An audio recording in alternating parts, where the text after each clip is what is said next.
Ben ritrovati amici, oggi parliamo di un'aurora ottima molto particolare, quella creata per il 75esimo anniversario.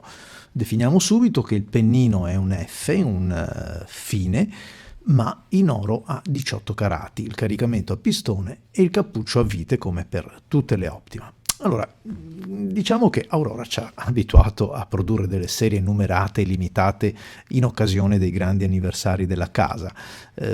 Quest'anno, per esempio, anzi l'anno scorso per essere più precisi, i 100 anni, e quindi oltre alle penne commemorative proprio l'Optima ha avuto una livrea un po' nuova, anche una serie di inchiostri, una collezione nuova che ha sottolineato insomma, l'importanza di questo bel traguardo. In questa prova abbiamo a disposizione la Optima Red. Nelle colorazioni che sono uscite per commemorare l'anniversario ho scelto quella rossa, prodotta in edizione speciale e numerata proprio per questo 75esimo compleanno, chiamiamolo così, del marchio. Il pennino in oro a 18 carati come di consueto sulle stilografiche Aurora delle edizioni limitate.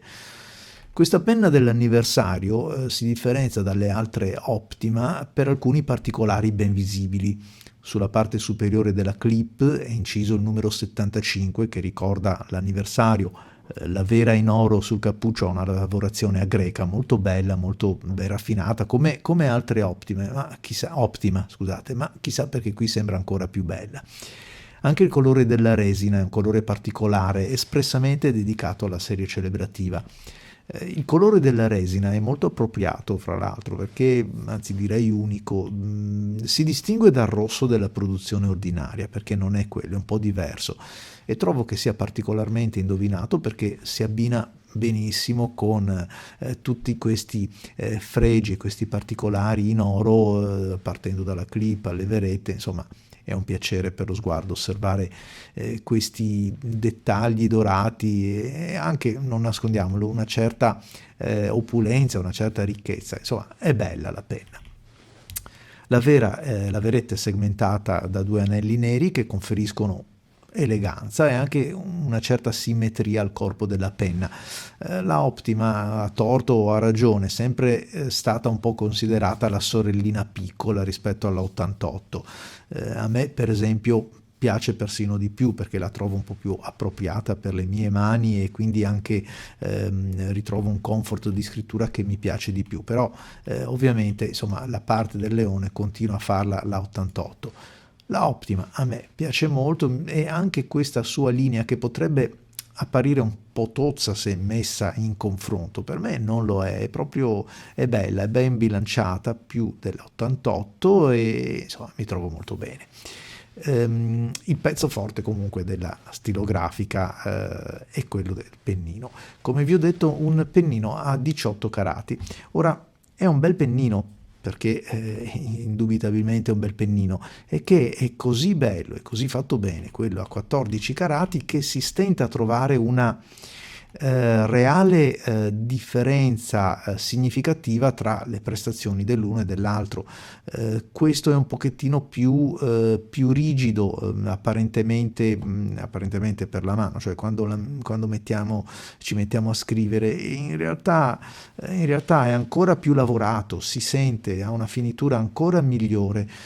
Però sono molto affezionato e resto molto affezionato al carattere che ha il 14 carati.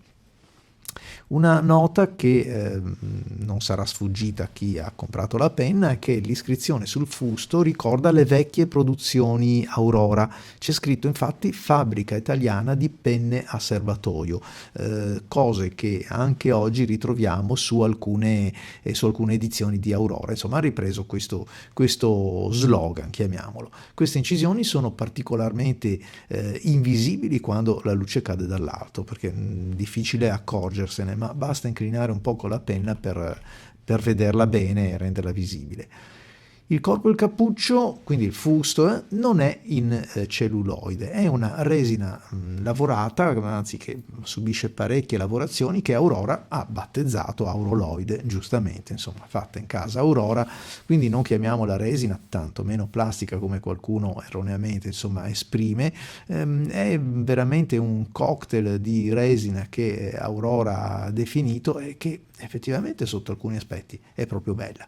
Come vedete l'ho provata prima con un inchiostro, ora mi lancio in questa prova con il Noodle Bay State, che ha tutto un altro modo di comportarsi rispetto a quello precedente, e però è così bello questo blu, ed anche dà una vitalità al pennino che ogni tanto lo uso, devo ammettere, e poi ovviamente la sciacquo prontamente perché, ecco, come avete visto, comunque l'ho fatto all'intenzione in questo caso, perché non mi sento di caricarla nel serbatoio, essendo un inchiostro un po' problematico.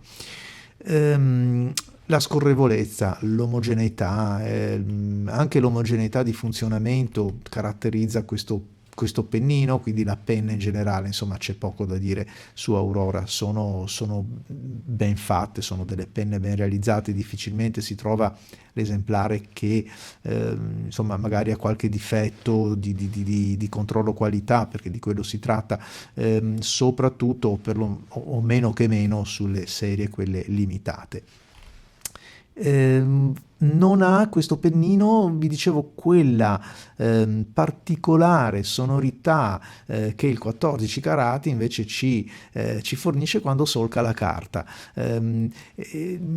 Questo è più liscio, è più raffinato, si capisce subito, rende le cose ancora più facili, e forse anche con un piacere un po' contemplativo, perché il pennino è veramente bello, è un piacere guardarlo, trovo che sia ancora più bello del già bello 14 carati, ma insomma è tanto bello l'uno quanto l'altro, per intenderci. Il 14 non sfigura affatto.